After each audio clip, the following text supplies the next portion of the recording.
And just keeping it really high level, really a comprehensive plan reviews the data that, for previous states where we're at today. It looks at trends and compatibilities and then, pulls the community's ideas and wraps it into kind of a vision, that packages it into policy directions and actions. And I know, Melissa, you have a slide on this, but, the Imagine Hayden process was driven by, foreseeing growth. So I think there's a lot of kudos to you all in this room for initiating that, because I don't think anyone first saw COVID-19 happening and all of the implications that were coming down the pipeline, in regards to that. But again, the considerations of updating a plan like this look at your land use, that growth, housing opportunities, and that community vision, and then wrap that into policy. So there's lots of components that are listed on this slide, including that land use, population projections, looking at schools, facilities, transportation, recreation, sites of interest, housing, community design. Some of these are mandated at a state level. And then additionally, the state of Idaho has regulations in Idaho's statute for private property rights.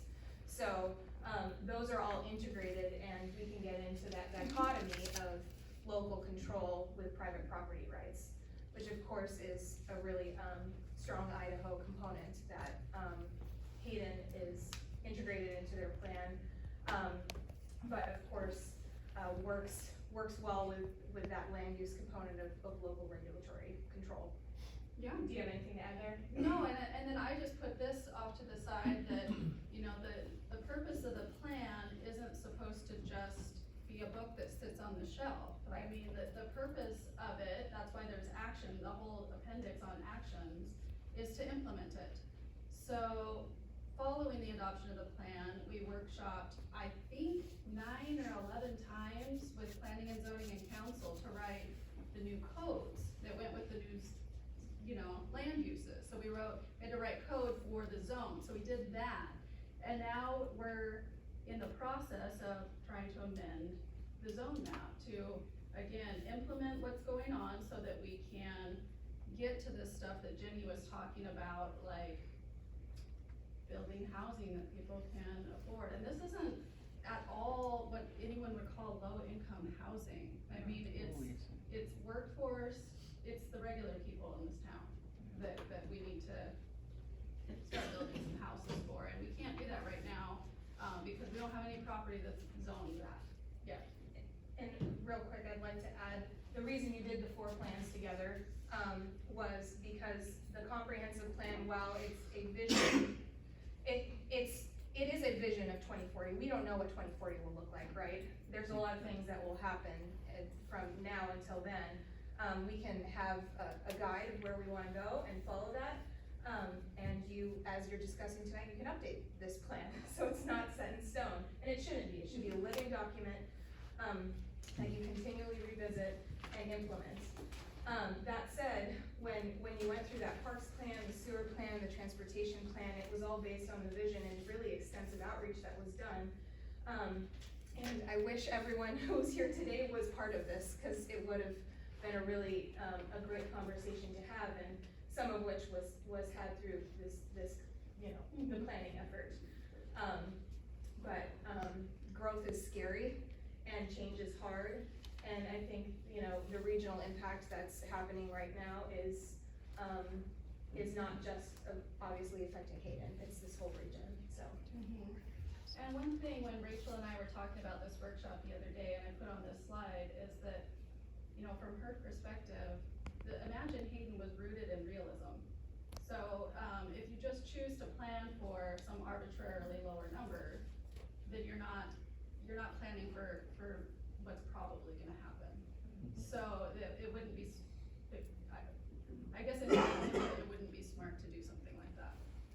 So using Glenn's expertise, he was here earlier, he talked about how he forecasts growth, using his expertise and using those regional numbers to plan to, It's what we did, it's what all the cities have done and the county in their comprehensive planning documents, because it's rooted in realism.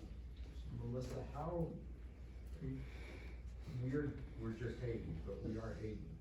What happens if we turn into a Dalton Gardens compared to the Post Falls and the Coeur d'Alene, and let them handle greater growth or greater density? So Dalton Gardens doesn't provide any services to their And citizens. that's why I wanted, okay, It this really was, doesn't. this So was a hard question. there's so- not a sewer system, they can't afford to put one in. Go What's the ahead. average home price in Dalton Gardens? $1 million? Yeah, no, that's, No, it's about I asked the question because I haven't seen that's any worth go for less pursuing, than and we $1 need to million. understand the ramifications. Yeah, Is it- no, there's 3 that just sold. So. Okay, so he's saying it's more like 800,000. Which makes me sleep. I have a comment on that. That's an Yeah. older house on a. Yeah, like an older one that probably They're needs a probably ton gonna of tear it down updating. and rebuild something bigger, but yeah. I mean, There's one just, you know, It's my thoughts are, Hayden's not an island, and so if the growth happens, and it's, I guess if we take the KMPO at their projection, it's gonna happen. We'll have double the amount of people here in 20 years that are here now, and if it's not in Hayden, it's gonna be surrounding Hayden. And the people, who are gonna be in surrounding Hayden are gonna come into Hayden, they're gonna use the roads, and they're not gonna pay for them. They're gonna use their leg. And then, and we're still gonna have the problems, the roads are hard, everybody struggles with roads. Hayden struggles, the state of Idaho struggles. It is really hard, they're expensive, they take a long time, and people are gonna come here, they're gonna use them, whether they live in Hayden or not. And they're gonna use the services whether they live in Hayden or not. right, and this slide you guys have seen before, I stole this from before, so what if we just choose to not grow and everybody else does? Well, the traffic's still here. I mean, the traffic that's on Government Way is a lot of people in the county, right? So people are frustrated that Government Way is backed up, but it's people in the county that come down through on Government Way. I mean, it's Hayden residents still, but the county's still gonna grow, Rathdrum's still gonna grow, Post Falls is still gonna grow.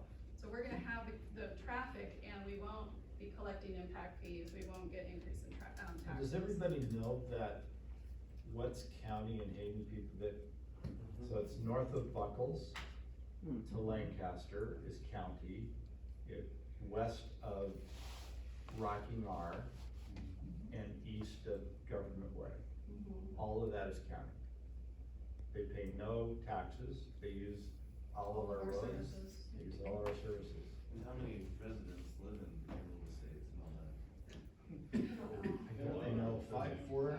It's a pretty big area. It's a big No, area. No, they're they're all So under eventually individual they're drain gonna have to fields, hook the including sewer aquifers. and come to us. and get That's the part of city. that's part of the problem as They'll well. have to annex into the city to use sewer, And then we'll end so, up paying for them. yes, Yes, we will.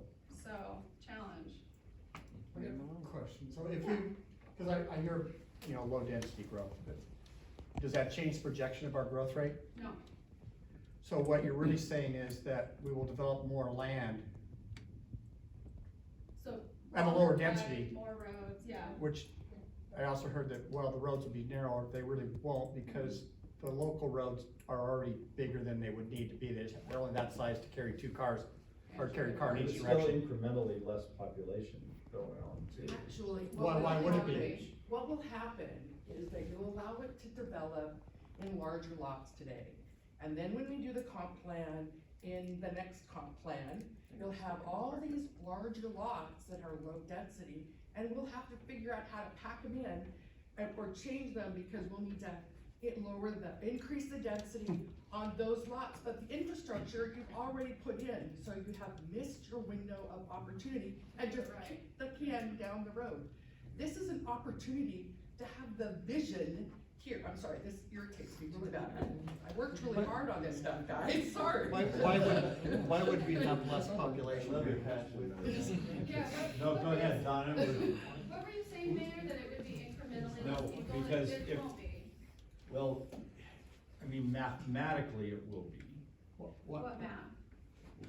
If we have less homes per acre, Oh, okay, so density. Eventually, once we build all the acres in the city, it doesn't Hayden, matter, I mean, if we're they will doing stop. math says if we have 3 houses per acre instead of 5, But we still then have, we're going to have less people. We'll But develop, we still instead of have developing 34,000 5 acres, and 3 acres at a time, we'll I develop 5 think acres it's at a just time. part of that discussion, it's why we're here, and we measure, but yes, we would have less people, so we have less people in school, but there's still issues. Mary, Sorry, I had to stop, so Mac's not handling the sitting down, but, I am still here. I think, I don't know, am I naive in thinking that the collective we here in this room have done an amazing job on our comp plan? I think that we still have kept 80% of our land mass in single-family homes. I applaud that, that's what I wanna see as a Hayden resident. I think that we have made room for higher density, incrementally protecting that single-family homes lot areas. I love that we've created that buffer. And quite frankly, building smaller homes does not mean smaller prices. We can build 1,000-square-foot homes off of Wyoming, that little port. When that first foundation went in, I went, holy crud, that foundation is smaller than my garage. And it's a house. That house, that port is $650 and up. And I went, that small house did not mean small prices. no, but So we people can't like that, control. right? People are buying those homes because it fits what they're looking for in a house. We can't control what the market's going to do. All we can do, sorry, you're doing with you, great. I get a little passionate, I get loud when I get passionate, I'm so sorry. All we can do is plan and make wise choices in our planning right now. I think the most important thing for us to do, because we've made that buffer of the higher density and graduated it away from the protected single-family home, which is what we want as the character of Hayden, is to make sure that the roads, i.e. government and Hayden and all of those roads, can handle the increased traffic of putting apartments or duplexes or townhouses on there that already is scary busy. Right. So I think that it's our infrastructure that we need to be looking at right now, because the market is gonna drive what is built, Sure. not us. But we need to make sure our cut wasn't just me. Sorry, I thought it was. Hi, Scott. I think what we need to be doing, Oh, looking at, great, is thank you. the infrastructure can Right. handle what the comp plan that we have put in place. Right, which is what we did with Amanda and Hayden, so we know what we need to do. Right. But we are not gonna dictate what the market does. It's really interesting, Mary, because that's your point, because we do have a high percentage of single family in the new comp plan. And we have buffers around it, It didn't change much, it yeah. didn't, but I from mean, the it wasn't a big deal, but yet it's still disheartening. It's still hard to know that a $350,000 home a year ago is now $720. It's insanity to me, Yeah. but we have no control over that. None, zero. Well, Zero. you know, I've lived here Outside of our control. 60 years. Oh, I'm okay. not as old Okay. as Tex, so I haven't lived here. You ain't gonna get it. Yeah, I know. But, you know, I look at, had we closed the gate 60 years ago, this room would be almost empty probably. So it's discouraging to me somewhat to see all of this growth, to see the roads crowded, to have to sit in line at Costco. We've all done that, you know. But in the same respect, it's awful nice that I get on the phone and call and get a pizza delivered to my house.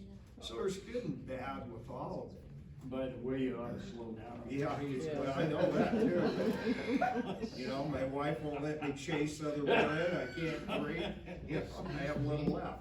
But in regards to what you just said, you know, it really boils down to, it's pretty simple. Are we gonna have higher density or aren't we?